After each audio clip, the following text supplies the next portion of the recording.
Okey, Assalamualaikum. Okey, hari ini belajar bagaimana membanding dan mentafsir dua atau lebih set data terkumpul berdasarkan sukatan serakan yang sesuai. Okey, maksudnya ada dua benda awak kena buat. Pertama, awak membanding.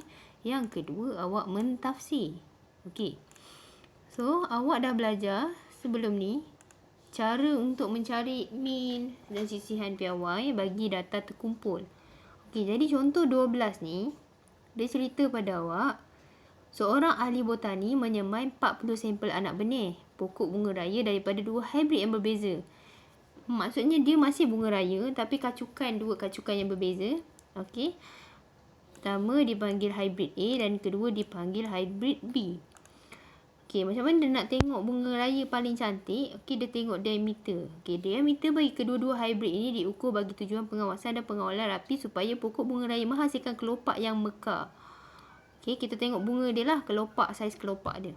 Okey, jadual kekerapan di bawah menunjukkan diameter bunga bagi hybrid A dan hybrid B.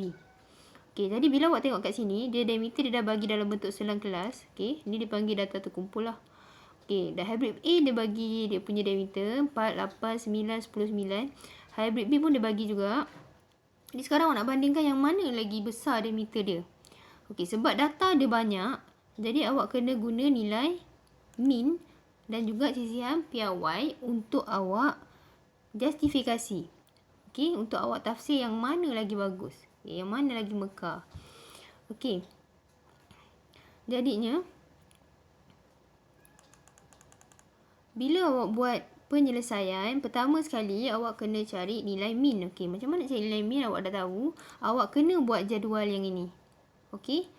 Jadual ni untuk dapatkan formula min. Apa dia? Jumlah fx, jumlah kekerapan dari titik tengah bahagi dengan jumlah kekerapan 40 dan awak akan dapat nilai min dia. Okey, sama juga sisihan piawai. Formulanya jumlah punca kuasa 2 jumlah fx kuasa 2 per jumlah f tolak min kuasa 2. Okey, jadi awak dapat yang inilah. Okey, ini untuk hybrid A. Sebelum ni awak buat sekali je, tapi bila awak kena membanding dua data, awak kena buat lagi satu jadual bagi hybrid B. Okey, panjang sikit jalan kira awak. Formula yang sama, cuma nilai yang awak akan dapat berbeza daripada hybrid A. Okey, sekarang awak dah ada nilai min dan juga nilai sisihan piawai bagi dua data. Okey, apa kesimpulan yang awak kena buat?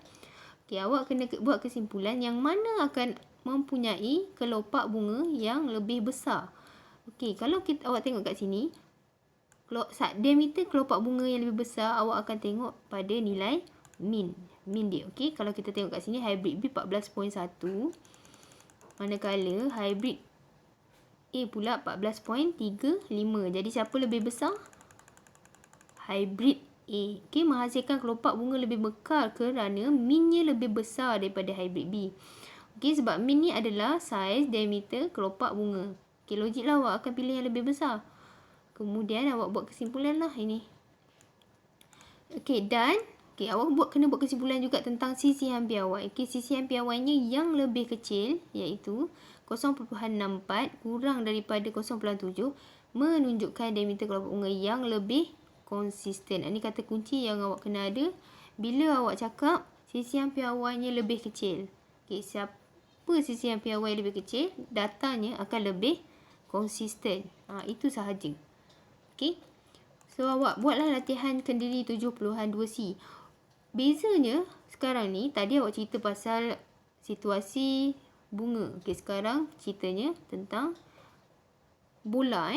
Mesin manakah yang menunjukkan prestasi yang lebih baik? Okey, dia cerita pasal, cerita pasal mesin. Mesin mana yang menunjukkan prestasi lebih baik dari segi ketepatan tekanan angin. Okey, ni dia bagi dua data. Sama juga jalan kiranya, awak kena buat dua jadual tadi. Kemudian awak bandingkan nilai min dan juga nilai sisihan piawai. Okey. Kemudian sama juga untuk soalan nombor 2, awak kena kira jenama bateri mana lebih tahan lama. Okey. So min dia akan beritahu jangka hayat yang mana lebih besar. Lebih banyak. So itulah bateri jenama yang lebih baik, okey, lebih tahan lama. Dan sisihan piawai yang lebih kecil, awak akan buat kesimpulan dia lebih konsisten. So jalan kiranya awak tak boleh main hentam je nama dia yang mana. Awak kena kira min siapa dulu yang lebih besar. Okey, itu sahaja. Kemudian bagaimanakah nak menyelesaikan masalah yang melibatkan sukatan serakan bagi data terkumpul pula? Okey, kali ni awak nak menyelesaikan masalah yang melibatkan sukatan serakan bagi data terkumpul. Ini tipik 6 lah. Untuk tipik 6, dia dah bagi awak satu OGIF kat sini. So, awak takkan buat OGIF lagi lah. So, dia akan suruh awak sama ada bina jadual kekerapan ataupun dia akan suruh awak tukar dia ke dalam bentuk lain. Histogram ke ataupun poligon kekerapan ke. Itu penyelesaian masalah. So, untuk kes yang contoh 13 ni, dia suruh awak bina jadual kekerapan. Okey, selang-kelah dia dah bagi kat sini. Cuma sekarang kena buat jadual kekerapan. Okey, jadi apa yang awak kena buat? Ni jadual kekerapan dia. Okey, jadual kekerapan ni, yang ini adalah selang-kelah yang dia dah bagi dalam jadual, dalam soalan. Kemudian awak kena tengok macam mana nak dapatkan ni. Ni kekerapan. Tapi dalam OGIF, ini adalah kekerapan longgokan. Yang sebelah kiri ni. Okey, bukan kekerapan. Okey, macam mana kita nak dapat kekerapan daripada OGIF? Okey, awak kena tengok data awak. 0.5 hingga 0.9. Dekat bawah ni, yang ni, pada atas ni, 0.45 ni, ada tak dalam data ni? Tak ada kan? Jadi tak ada, nilai dia kosong. So, tak perlulah tulis.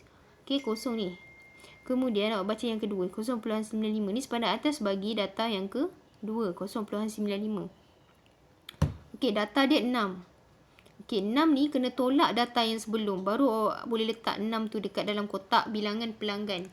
So, 6 ni tolak yang sebelum ni data dia adalah, bukan data, kekerapan dia adalah kosong jadinya. 6 tolak kosong sama dengan 6. Okey, kemudian yang kedua pula, 1.0 dengan 1.4, dia punya sepadan atas dia yang ini. Jadi awak tarik ke atas, awak baca. Berapa dia punya kekerapan longgokan? Okey, tak boleh teka je, kena kira berapa dia punya kekerapan longgokan ni. Kita tengok kat sini 22. Jadi 22 awak tolak dengan yang sebelum. Ni, tolak dengan yang ini. Jadi awak dapat 16. 16 ni baru awak letak sini. Okey, kemudian kita tengok yang ni pula. 1.95 sepadan tadi. Kita tarik naik atas. Okey, kita baca ke kiri. Okey, kita dapat 54. Okey, 54 ni kita letak dekat luar kotak ni sebelah jadual. Okey, 54 tolak dengan siapa? Ni, dengan yang sebelum ni. Tolak dengan 22. Okey, baru dapat 32. Okey, kemudian yang ini pula 2.45 ni. Tengok berapa? 70. Jadi 70 tolak 54 dapat 16 pula. Okey, yang ni tolak yang ni pula. Okey, dia bukan tolak kepada kekerapan dia tolak kekerapan longgokan yang sebelum. Ni kekerapan longgokan awak ni sebelum. Ni 6, 22, 54, 70. Jadi yang last sekali 2.95 baca naik atas. Kekerapan longgokan dia 80. Jadi 80 tolak 70. Awak akan dapat last sekali 10. Okey. So, siaplah awak punya jadual kekerapan. Awak tak boleh ambil terus daripada OGIF nilai dia ni. Sebab ini kekerapan longgokan. Okey, kemudian awak kena cari apa? Anggarkan min dan sisihan piawai. Okey. Carilah nilai min dan sisihan piawai dia. Pertama sekali, bila data terkumpul, kena buat jadual. Okey, buat jadual ni dan guna formula untuk cari min dan juga sisihan piawai. Samalah dengan yang sebelum ni. Okey. So, awak akan dapat dua jawapan ni lah. Selesai. Okey. Jadi, latihan kendiri. Ni soalan kebat lah. Tipik 6. Awak kena buat soalan 1 dan soalan 2. Okey, esok kita akan bincangkan jawapan untuk semua ni. Secara Google Meet. Okey.